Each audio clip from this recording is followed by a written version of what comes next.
Greetings to you all in the name of our precious Lord and Savior Jesus Christ. We wish you a happy Christmas and a blessed Christmas. Let us pray and get into the message. Hallelujah, hallelujah, hallelujah. Thank you, Father. Thank you for this wonderful time, oh Father. Thank you for the kingdom you have given into our lives, oh Father. Lord, we pray that as we are hearing your message, oh Father, we give all glory to your name, oh Father, and we pray that as your servant is releasing the message, oh Father, you kindly bless us, oh Father, and renew our lives with your new message from heaven, oh Father. We thank you for the gift of salvation, for the gift of your Son, and the gift of your kingdom in our lives, oh Father. We thank you for each and every gift, oh Father, for the gift of life and every precious gift that you have given us, oh Father. We thank you. Kindly bless us, oh Father, as we are hearing the message. Renew our hearts and our spirits, oh Father, and let us worship you, oh Father, in a new way in the coming days, oh Father. We thank you. We give all glory to your name. Even in Jesus' name we pray. Amen. స్తోత్రం. ప్రతి ఒక్కరికి Christmas శుభాకాంక్షలు. Live ద్వారా ప్రత్యక్షంగా పాలు పొంది బెరాక స్తుతి కార్యక్రమం ద్వారా యేసు ప్రభు మాటలు వినిచిన మిమ్మల్ని అందరినీ ప్రభు అయిన లోకరక్షకుడైన యేసుక్రీస్తు మిమ్మల్ని అన్ని విషయాలలో ఆశీర్వదించి వర్ధిల్లింప చేయునుగాక. ప్రపంచమంతా జరుపుకునే పండగ ఏదైనా ఉందంటే అది క్రిస్మస్. అంటే యేసు ప్రభు లోక రక్షకుడిగా ఈ భూమి మీదకి వచ్చిన రోజుని క్రిస్మస్ పండుగగా అందరూ జరుపుకుంటూ ఉంటుంటారు. యేసు ప్రభు ఈ లోకానికి ఎందుకు వచ్చాడు, ఆయన ఈ లోకానికి రావడం ద్వారా ఏమి జరిగింది అని మన బైబిల్లో కొన్ని విషయాలు ఈ శుభవేళ ధ్యానించుకునేటట్లయితే దేవుని ప్రజలారా చదవండి. మత్తయి సువార్త 2వ అధ్యాయం 1వ వాక్యాన్ని చదువుకుందాం. రాజైన హేరోదు దినములయందు యేసు పుట్టిన పిమ్మట తూర్పు దేశపు జ్ఞానులు యెరూషలేముకు వచ్చి యూదుల రాజుగా పుట్టినవాడు ఎక్కడ ఉన్నాడు, నక్షత్రము చూచి వచ్చితిమని చెప్పి. దేవుని ప్రజలారా మీరు అక్కడ గమనించండి. యేసు ప్రభు పుట్టిన వెంటనే ఆకాశంలో ఒక నక్షత్రం వెలిసిందంట. ఆ నక్షత్రాన్ని ఈ తూర్పు దేశపు జ్ఞానులనే జ్ఞానులు చూసి ఆ నక్షత్రం పుట్టిన ఆ కాలాన్ని ఎదుక్కుంటూ వచ్చారు. మీరు గమనించినట్లయితే ఆ పై లేఖనాలలో ఒక మాట ఉంటుంది. మత్తయి సువార్త 1వ అధ్యాయం 21వ వాక్యాన్ని చదువుకుందాం. తన ప్రజలను వారి పాపముల నుండి ఆయనే రక్షించును గనుక ఆయనకు యేసు అని పేరు పెట్టుదురు. మీరు గమనించండి, యూదుల రాజుగా పుట్టినవాడు ఎక్కడ ఉన్నాడని వచ్చారు. వీరెవరంటే జ్ఞానులు, జ్ఞాన సంపన్నులు, జ్ఞానము కలిగిన వారు. మరి ఆ బిరుదు వాళ్ళకి ఎవరిచ్చారో నాకైతే తెలియదు. వారు జ్ఞానులు అన్నారో అజ్ఞానులు అన్నారో ఈ వాక్యం విన్న తర్వాత, ఈ సందేశం విన్న తర్వాత మీరు వారికి ఏ పేరు పెట్టుకుంటారో మీ ఇష్టం అండి. నా దృష్టిలో దేవుడిచ్చిన జ్ఞానాన్ని బట్టి వారు జ్ఞానులు కాదు అజ్ఞానులు అని చెప్పేసి నేను చెప్పగలుగుతాను. ఎందుకు చెప్పగలుగుతున్నారు? వాళ్ళు జ్ఞానులని బైబిల్లో రాస్తున్నట్టు వాళ్ళు చెప్పుకున్నారు. జ్ఞానులమని బైబిల్లో రాశారంటే వారు జ్ఞానులమని చెప్పుకున్నారు. వారు జ్ఞానులని చెప్పుకుంటే జ్ఞానులు అయిపోరు కదండి. జ్ఞానులు జ్ఞానాన్ని వెతుకుతారు, జ్ఞానులు ఇతరులను రక్షిస్తారని సామెతల గ్రంథంలో ఉంటుంది. జ్ఞానము గలవాడు. మనం ఈ శుభవేళ దేవుని మాటలు ధ్యానించినట్లయితే అక్కడ రాయబడిన మాట లోక రక్షకుడు పుడతారనుంది. వీళ్ళు ఏమొచ్చారు? యూదుల రాజుగా పుట్టినవాడు ఎక్కడున్నాడు అన్నాడు. 11వ మొదటి అధ్యాయంలో 21వ వాక్యంలో రాసిన మాట లోక రక్షకుడు పుడతారన్నారు. వీళ్ళు జ్ఞానులు ఎవరి కోసం వచ్చారు? లోక రక్షకుడు పుట్టాడని వచ్చారా? యూదుల రాజు పుట్టాడని వచ్చారా? యేసు ప్రభు ఈ లోకములోనికి లోక రక్షకుడిగా ప్రజల పాపములోంచి విడిపించడానికి, ప్రజలకి క్షేమాన్ని కలుగు చేయటానికి వచ్చిన దేవుడు యేసు ప్రభు. కానీ వీళ్ళు ఎట్లా వచ్చారు? ఎందుకు వచ్చారంటే యూదుల రాజుగా పుట్టినవాడు ఎక్కడున్నాడు. అక్కడ మీరు గమనించండి దేవుని ప్రజలారా, రాజుని వాడు వీడు అంటాడండి. మరలా చదవండి 2వ అధ్యాయం 1వ వాక్యం. రాజైన హేరోదు దినముల యందు యూదయ దేశపు బెత్లెహేములో యేసు పుట్టిన పిమ్మట ఇదిగో తూర్పు దేశపు జ్ఞానులు యెరూషలేమునకు వచ్చి యూదుల రాజుగా పుట్టినవాడు ఎక్కడ ఉన్నాడు, యూదుల రాజుగా పుట్టినవాడు ఎక్కడ ఉన్నాడు. రాజుని వాడంటే కుదిరిద్దండి అనగలుగుతారు అసలు? అంటే యేసు ప్రభుని రాజు అనుకున్నారా, లోకరక్షకుడు అనుకున్నాడా, దిక్కుముక్కులేని వాడు అనుకున్నారు వచ్చారా వీళ్ళు? వాడు వీడు అంటానికి పూజనీయుడు, పూజార్హుడు, యేసు ప్రభు మనిషి పాపాల కొరకు రక్తాన్ని చిందించి ప్రాణాలు పెట్టిన మహనీయుడైన ఆయన్ని వీరు వాడు వీడు అంటూ ఉన్నారు. ఏంటంటే వీళ్ళు జ్ఞానులు కదండి,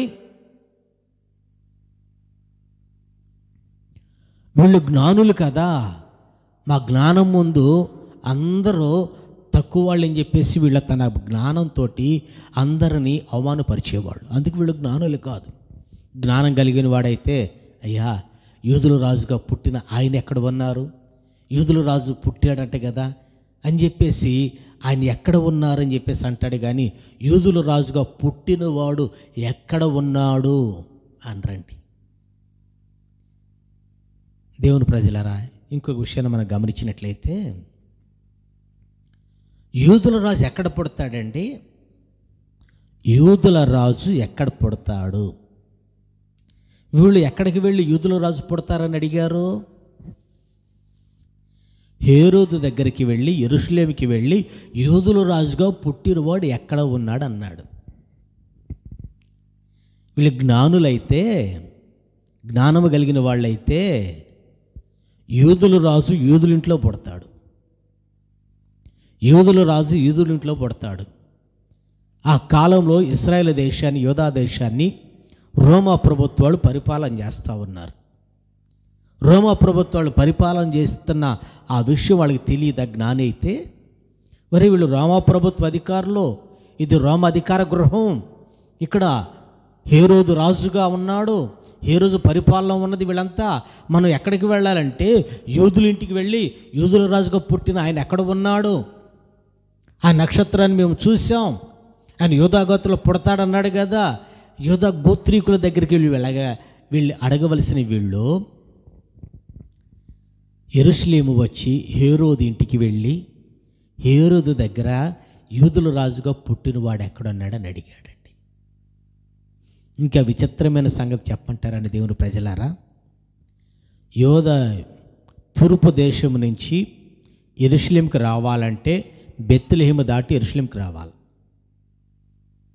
తూర్పు దేశం నుంచి యెరూషలేముకి రావాలంటే బెత్లెహేము దాటి యెరూషలేము రావాలి. అంటే వీళ్ళు బెత్లెహేము దాటి యెరూషలేముకి వెళ్ళి యెరూషలేములో యూదుల రాజు ఎక్కడ ఉన్నాడంటే ఆ నక్షత్రం ఎవరి కోసం వెలిసింది, ఆ నక్షత్ర విషయాలు ఏంటి తెలిస్తే యూదుల రాజు బెత్లెహేములో పుడతారని లేఖనాలు అక్కడ రాస్తున్నది కదండి. చదవండి 5వ వాక్యం.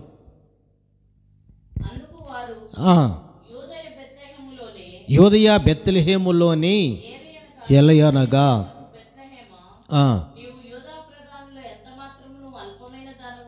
అల్పమైన దానివే కావు, నీలో నుండి వచ్చునని ఆ లేఖనాలు వీళ్ళు ధ్యానించి ఆ లేఖనాలు తెలుసుకొని యూదుల రాజు అని చెప్పేసి ఆ నక్షత్రాన్ని గుర్తుపట్టిన వీళ్ళకి యెరూషలేములో పని ఏంటండి? యెరూషలేములో పనేంటి? ఆ రోజు యెరూషలేమును యూదా ప్రజలను పరిపాలిస్తున్న వారు ఎవరో? పరిపాలిస్తున్న రోమా ప్రభుత్వం. వీళ్ళు వెళ్ళింది ఎక్కడికి? హేరోదు దగ్గరికి. వెళ్ళవలసింది ఎక్కడికి? బెత్లెహేములోకి. అడగవలసింది ఎవరిని? యూదులని. విచారించవలసింది ఎవరిని? యూదులని. యూదా గోత్రంలో మీ రాజు పుట్టాడు కదా అని అడగవలసిన వీళ్ళు యెరూషలేము వెళ్ళి హేరోదు దగ్గర అడుగుతున్నారంటే వీడు జ్ఞానులు అనాలా, అజ్ఞానులు అనాలండి? ఈ శుభవేళ దేవుని ప్రజలారా, నువ్వు జ్ఞానినని చెప్పేసి అజ్ఞానంగా ప్రవర్తించొద్దు. నేను జ్ఞానినండి, నాకు అన్నీ తెలుసండి, నా అంతటి వాళ్ళాడండి, అన్నిటి రంగాలు ఆరితేరిపోయానని చెప్పేసేసి మీరు అజ్ఞానంగా ప్రవర్తించి దేవుని రక్షణని పోగొట్టుకోవద్దు, దేవుని రక్షణని దూరం చేసుకోవద్దు. నువ్వు జ్ఞానివైతే ఇతరులను రక్షిస్తావు. వీళ్ళు చేసిన పని ద్వారా ముక్కు పచ్చలారు చిన్న బిడ్డలందరినీ ఓతుకోచుకోయబడింది. నీ జ్ఞానాన్ని విడిచి, నీ జ్ఞాన సంపదను విడిచిపెట్టి, నీ హోదాని విడిచిపెట్టి, నీ స్థితిని మరిచిపోయి, నీ పరిస్థితులన్నీ ప్రక్కన పెట్టి, యేసయ్యా లోకరక్షకుడు పుట్టావంటే కదా, ఎక్కడ ఉన్నావు, లోకరక్షకుడు పుట్టావంటే కదా, నా పాపం నుంచి నాకు విడుదల కలుగు చేయి, నా పాపం నుంచి నాకు విడుదల దయచేయి అని చెప్పేసి నువ్వు యేసుని వేడుకోగలిగితే తను వెతుకు వారికి ప్రత్యక్షమయ్యే దేవుడు యేసు ప్రభు. ఆయన లోక రక్షకుడిగా ఈ లోకానికి వచ్చాడు. వీళ్ళేమో యూదుల రాజుగా పుట్టినవాడు ఎక్కడ ఉన్నాడు అని చెప్పేసేసి యూదుల రాజుని వెతుక్కుంటూ అంతఃపురానికి వెళ్ళారు, రాజరికానికి వెళ్ళారు. అంటే వీళ్ళు ఏం వెతికారంటే తన జ్ఞానముతో అజ్ఞానంగా ప్రవర్తించాడు. ఇంకొక మాట మనం చదివినట్లయితే మత్తయి సువార్త 25వ అధ్యాయం 40వ వాక్యాన్ని చదువుకుందాం. మత్తయి సువార్త 25వ అధ్యాయం 40వ వాక్యం.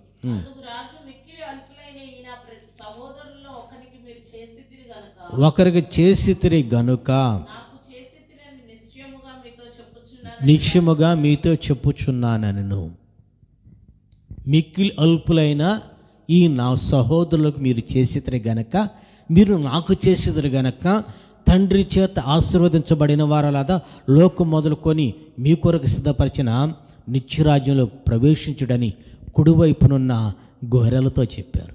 అయ్యా, నీకెప్పుడు దాహం తీర్చామయ్యా, నీకెప్పుడు ఆకలి తీర్చామయ్యా, నీకెప్పుడు వస్త్రం ఇచ్చామయ్యా, నిన్నెప్పుడు ఆదుకున్నామయ్యా అని చెప్పేసి యేసుప్రభుడు అడిగితే, రే బాబా, నాకు చేయలేదరా మీరు, నాకు మీరేం చేయలే, కానీ నా పేరట ఈ చిన్న వారికి మీరు చేశారే, అల్పులైన వారికి చేశారే, అల్పులైన వారికి చేశారే, ఈ చిన్నవారికి చేశారే, వాళ్ళకి చేస్తే నాకు చేసినట్లే. దేవుని ప్రజలారా, జ్ఞానులు, తూర్పు దేశపు జ్ఞానులు ఎవరిని వెతికారు, ఎవరి కోసం వచ్చారంటే లోక రక్షకుడు కొరకు రాలా, పాపాలను విడిపించగలిగిన లోక రక్షకుడి కొరకు రాలా, మనిషి మరణ ఛాయలలో ఉన్న వాళ్ళ మీద వెలుగును ప్రకాశింపచేసే జీవాధిపతి యేసయ్య దగ్గరికి రాలా. ఎక్కడికి వచ్చారంటే యూదుల రాజు రాబోతున్న కాలంలో యూదుల రాజు రాజ్య పరిపాలన చేపడితే, యూదా దేశాన్ని పరిపాలన చేస్తే, మేము అయ్యా యేసుప్రభువా, చిన్నప్పుడు నీవు పుట్టినప్పుడు నీకు తెలియ కానీ ఇదిగో మేము వచ్చి మీకు ఈ కానుకలు ఇచ్చాం, ఈ బంగారాన్ని ఇచ్చాం, ఇవన్నీ ఇచ్చామని చెప్పేసేసేసి యేసుప్రభు పుట్టకు మునిపే రాయబడిన లేఖనాలను తెలుసుకొని యేసుప్రభు ఏమీ తెలియని వయసులో వచ్చి యేసయ్యని మచ్చిక చేసుకోవడానికి వచ్చారు. అంటే ఈ జ్ఞానులు ఎవరంటే ఘనతను కోరుకునేవాళ్ళు. ఈ జ్ఞానులు ఎవరంటే ఘనతలో ఉండేవాళ్ళు. అదే ఒక సామాన్య ప్రజలు పుట్టినప్పుడు నక్షత్రాలు వెలియలేదా? సామాన్య ప్రజలు పుట్టినప్పుడు ఆకాశంలో నక్షత్రాలు పుట్టలేదా? మరి ఆ నక్షత్రాలు చూసిన వాళ్ళు ఆ సామాన్య ప్రజల దగ్గరికి ఎందుకు వెళ్లకుండా యూదుల రాజుగా పుట్టిన ఆయన దగ్గరికి ఎందుకు వచ్చారు? ఈ క్రిస్మస్ శుభవేళ దేవుని ప్రజలారా, ఈ రోజున నీవు తగ్గింపు జీవితముతో, దీన జీవితంతో ఉన్న యేసు ప్రభుని వెతుకుతున్నావా? ఆయన యూదుల రాజుగా రాజ్యాన్ని చేపట్టి, అధికారాన్ని చేపట్టి రాజ్య పరిపాలన చేసేటప్పుడు అయ్యా మీకు ఈ బహుమానాలు ఇచ్చాం అని చెప్పేసేసి యేసు ప్రభుకి ఆ బహుమానాలు చూపించి యేసయ్య రాజ్యములు వీళ్ళు మేలుల కొరకు చేసిన దానికి ప్రతిఫలాన్ని ఆశించి వచ్చారు ఈ లోక రాజ్యంలో. యేసు ప్రభు రాజ్యం ఈ లోక రాజ్యం కాదు. ప్రభు చెప్తాడు, దేవుని ప్రజలారా, మీ ఆత్మీయ జీవితాలలో యేసు ప్రభు దగ్గరికి వచ్చిన మీరు యూదుల రాజుగా ఆయన గుర్తుపట్టి వచ్చారా? మన లోక పాపాల నుంచి ప్రజలను విమోచించి, ప్రజలకి రక్షణను కలుగజేసి, ప్రజల శాపాన్ని తొలగించి, ప్రజలను ఆశీర్వదించి, ప్రజలను దీవించి, ప్రజల అన్ని విషయాలలో తోడుగా ఉండి నరకం నుంచి తప్పించి మోక్ష మార్గులు నిత్యరాజ్యంలో చేర్చే లోక రక్షకుడిని వెతుక్కుంటూ వచ్చారు. ఈరోజు యేసు ప్రభు దగ్గరికి అనేకులు వస్తూ ఉంటుంటారు. ఎందుకు వచ్చారంటే రోగాలు పోతాయని, ఎందుకు వచ్చారంటే సమస్యలు పోతాయని, ఎందుకు వచ్చావా అంటే అప్పులు తీరుతాయని. అవి తీరినా తీరకపోయినా పెద్ద ఇబ్బంది ఏమి లేదండి. నీ కుటుంబంలో ఉన్న సమస్యలు ఖచ్చితంగా యేసు ప్రభు తీరుస్తాడు. నువ్వు ఆయన దగ్గరకు వచ్చావు కాబట్టి. ఆయన దగ్గరకు వచ్చిన ప్రతి ఒక్కరికి ఆయన ఈవులను దయచేసే దేవుడు యేసు ప్రభు. ఆశీర్వాదాన్ని దయచేసే దేవుడు యేసు ప్రభు. నువ్వు ఎట్లా వచ్చావు ఈ రోజున? లోక రక్షకుడిని వెతుక్కుంటూ వచ్చావా? యూదుల రాజుగా పుట్టినవాడు ఎక్కడ ఉన్నాడని వెతుక్కుంటూ వచ్చావా? యూదుల రాజుగా పుట్టినవాడు ఎక్కడ ఉన్నాడో వెతుక్కుంటూ వస్తే మీ జీవితాలలో హేరోదు చేతుల నుంచి తప్పించబడొచ్చు అంతే. ప్రభుదూత మిమ్మల్ని దర్శించి హేరోదు చేయబోయే విషయాన్ని తెలియపరిచి హేరోదు చేతులోంచి మీరు తప్పించుకోవచ్చు, కానీ సాతాను చేతులోంచి తప్పించుకోలేరు. తీర్పులోంచి తప్పించుకోలేరు. రాబోతున్న ఉగ్రత నుంచి తప్పించుకోలేరు. రాబోతున్న నాశనం నుంచి తప్పించుకోలేరు. మీరు గమనించండి దేవుని ప్రజలారా. లోకాసు వార్త 2వ అధ్యాయం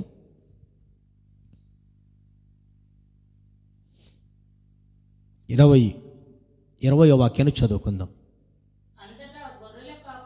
అంతటా గొర్రెల కాపరులు చెప్పబడినట్లుగా గూర్చి దేవుని మహిమపరచు స్తోత్రము చేయుచు తిరిగి వెళ్ళిరి. ఈ జ్ఞానులేమో రహస్యంగా వెళ్ళిపోయారు తిరిగి. గొర్రెల కాపరులేమో తమ కన్న వాటిని, విన్న వాటిని, చూసిన వాటిని దేవుని స్తోత్రం చేసుకుంటూ ఉత్సాహగానంతో సంతోషంగా వెళ్ళారు. ఈ మరి గొర్రెల కాపరులు లోకరక్షకుడు పుట్టాడని పండగ చేసుకొని లోకరక్షకుడు వచ్చాడని చెప్పేసి ఆనందంతో ఉన్నప్పుడు వీళ్ళ వార్త అంతఃపురంలో సింహాసనం మీద ఉన్న రాజుకు తెలియలేదా? ఇలా సంతోష గానాలు రాజుగారికి వినబడలేదా? వినబడ్డారు. రాజు వాళ్ళ లోకరక్ష వాళ్ళకు పుట్టాడు అని చెప్పేసేసి విడిచిపెట్టేసేసాడు. వీళ్ళేమో యూదుల రాజుగా పుట్టినవాడు ఎక్కడున్నాడని చెప్పితే వీళ్ళని చంపాలనుకున్నాడు. యూదుల రాజుగా పుట్టినవారు కాదు, పాపాలను చుడిపించే దేవుడు, ఆశీర్వాదాన్నిచ్చే మహోన్నతుడు, శాపాన్ని తొలగించి జీవాన్నిచ్చే శక్తి సంపన్నుడు. ఈ రోజున ఈ క్రిస్మస్ శుభవేళ ఎవరిని వెతుక్కుంటూ వచ్చావు? ఎవరు కావాలని వచ్చావు? ఈ గొర్రెల కాపర్లకి దేవదూత ఒక వర్తమానాన్ని పంపిస్తే ఆ వర్తమానాన్ని విని వాళ్ళు బయలుదేరి వెళ్ళి లోకరక్షకుడిని చూసి సంతోషంతో తిరిగి మళ్ళా వెళ్ళారు. ఈ జ్ఞానులు ఉత్సాహంతో వచ్చారు, ఊరేగింపుతో వచ్చారు. వెళ్ళేటప్పుడు రహస్యంగా వెళ్ళారు. దేవుని ప్రజలారా, నీ జ్ఞానాన్ని ప్రక్కన పెట్టు, నీ తెలివితేటలు విడిచిపెట్టు, నీ ఆస్తి అంతతులకు విడిచిపెట్టేసేసి దేవుడు యేసు ప్రభు అంతటా ఆయనే పశువుల పాకలో పడుకున్నాడు, పరలోకం నుంచి దిగి వచ్చి ఆయనే అంత తగ్గించుకొని ఆయనంత దీనస్థితిలో మన కొరకు రక్షణ ఇవ్వటానికి దీనుడిగా వస్తే మనం ఇంకెంత దీనులు అవ్వాలండి? దేవుని ప్రజలారా, ఈ క్రిస్మస్ శుభవేళ లోకరక్షకుడు యేసు ప్రభు మీ హృదయాలలో నిలిచి మన పాపాలను విడిపించి మనల్ని పరిశుద్ధపరిచి నూతనపరిచి మనల్ని తన రాకడికి సిద్ధపరచునుగాక. పండగంటే ఏదో క్రిస్మస్ రోజు చేసుకోవటం కాదండి. యేసు ప్రభుని ఆరాధన చేసేవాళ్ళు, యేసు రక్తం చేత కడగబడిన వాడు, యేసులోకి వచ్చిన వాళ్ళు, పాప క్షమాపణ పొందిన వాళ్ళకి నిత్యము ప్రతిరోజు పండగే. ప్రతిరోజు ఆనందగానాలి, ప్రతిరోజు సంతోషోత్సాహగానాలి. నామకార్థంగా ఆచార భక్తి చేసే వాళ్ళకి డిసెంబర్ 25, 2024 పండగ. మిగతా రోజులన్నీ దుఃఖం, నిట్టూర్పు, బాధలు, ఏడుపులు. అవి దేవుడు ఏం చేసాడులేండి, ఏం మిగిలింది అనుకుంటారు. ఈరోజు బిర్యానీ వండుకొని తింటారు, తెల్లారితే మాకేం మిగిలిందండి, మాడి చెక్కలు అని చెప్పేసేసి ఆ మాడి చెక్కలు తింటారు. అదే యేసు ప్రభుని లోక రక్షకునిగా నువ్వు గుర్తిరిగి లోక రక్షకుగా నా హృదయులకి రానాయన నేను పరిశుద్ధపరచు, నూతనపరచు అంటే దినదినము పండగే, ప్రతిరోజు ఉత్సాహగానాలి. కనుక యేసు ప్రభు ఈ లోకంలోనికి ఎందుకు వచ్చాడు, ఎందుకు రావాల్సి వచ్చింది అంటే మన పాపాలను చూడిపించడానికి, మన అతిక్రమాలను చూడిపించడానికి లోకరక్షకుడు ఈ లోకంలోకి రావాల్సి వచ్చింది. వాళ్ళ దగ్గర ఒక మాట ఉన్నదండి, యూదుల రాజుగా పుట్టిన ఆయన ఎక్కడున్నాడు? యూదుల రాజు ఎక్కడ పుట్టాలా? యూదుల రాజు పుట్టవలసింది అంతఃపురంలో నడివీధిలో కాదు. యూదురాజులు పెరగవలసింది రాజరికంలో పశువుల తొట్లే కాదు. యూదుల రాజు రాజదండం చేతపట్టి ఏలుబడి చేయవలసిన ఆయన దిక్కుముక్కులేని పరిస్థితికి వచ్చిందంటే నీవు నేను చేసిన పాపం. దావీదు రాజు, దావీదు పిల్లల రాజు, దావీదు సంతతి రాజు యోధా గోత్రపు రాజరికంలోనే ఉన్నది. మరి ఆ రాజరికం ఏమైపోయింది, అంతఃపురం ఏమైపోయింది, రాజగృహం ఏమైపోయింది, రాజదండం ఏమైపోయింది? చేసిన పాపం, తిరిగిన తిరిగొళ్ళు, విచ్చలవిడితనం, రాజరికం దూరం అయిపోయింది, అంతఃపురం కనుమరుగైపోయింది, రాజదండం దూరం అయిపోయింది. కారణం ఏంటంటే భయభక్తులు లేకుండా, పరిశుద్ధత లేకుండా అని గర్వించి అహంకరించి తిరిగిన తిరుగుళ్ళు రాజదండాన్ని దూరం చేసింది, అంతఃపురాన్ని కనుమరుగు చేసింది, రాజరికాన్ని నేలమట్టం చేసింది. అంతఃపురంలో పుట్టవలసిన యేసు ప్రభు ఈ రోజున నీ కొరకు నా కొరకు మరలా నడి రోడ్డులో దిక్కుమొక్కులేని పరిస్థితిలో భూమి మీదకి రావాల్సి వచ్చింది. పశువుల తొట్టులో పరుండబెట్టవలసి వచ్చింది. అదే రాజరికం, అదే అంతఃపురం, అదే యోధా సింహాసనం కనుకుంటే యేసు ప్రభు ఎక్కడ పుట్టేవాడు? ఈరోజు ఎక్కడ భూమి మీదకి వచ్చాడు? కనుక దేవుని ప్రజలారా, యేసు ప్రభు పుట్టవలసింది, నరుడుగా పుట్టవలసింది భూమి మీద నడివీధిలో కాదు, నా హృదయాలలో. పశువుల తొట్లో పరుండే పెడతాం కాదు, మన హృదయంలో పెరగాల. రాజరికాన్ని, అంతఃపురాన్ని, రాజదండాన్ని మరలా ఎప్పుడైతే మనం సంపాదించగలుగుతామో యూదుల రాజుగా పుడతాడు, లోకాన్ని తీర్పు తీరుస్తాడు. ఆ తీర్పులో నీవు నీతిమంతులుగా తీర్చబడి యేసు ప్రభు యొక్క శాశ్వత రాజ్యంలో ప్రవేశిస్తాం. ఆయనతో యుగయుగాలు నివసించగలుగుతాం.